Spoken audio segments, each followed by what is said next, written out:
that are really, they have two different parts to them. One is the water-loving head, and the second are these tails, which are made up of a material very similar to oil, so they're water-hating. So when we have a solution of these molecules in water, for example, they'll self-assemble into a certain structure which will protect the tails from water. So one such structure is what we call the lipid bilayer, where you have two layers of these molecules pointing in the same direction, so on. And outside you have your water molecules. And when lipids form these bilayers, what you'll notice is that the water-loving head group is exposed to water, while the water-hating tails are protected from water. Okay. This material is actually what makes up the cell membrane. Right? And it's also found in other materials such as soap.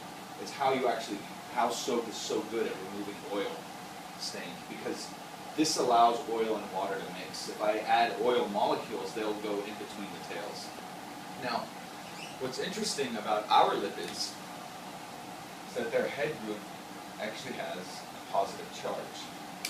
So when we mix our lipids with DNA, what we form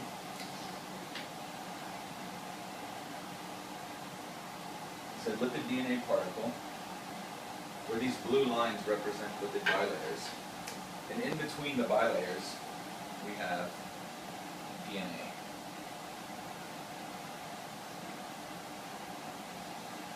So this lipid DNA particle now protects some of the DNA in here from any sort of enzymes or proteins that would degrade it. And it also, because of its positive charge, can actually go inside cells and deliver the DNA. So, just to show you what that looks like, this is what a cell would look like. This is the cell membrane, which is also in blue because it's composed of a lipid bilayer. Here's the nucleus.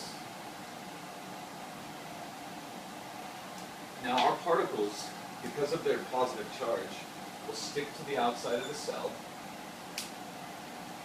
and undergo a process we call endocytosis.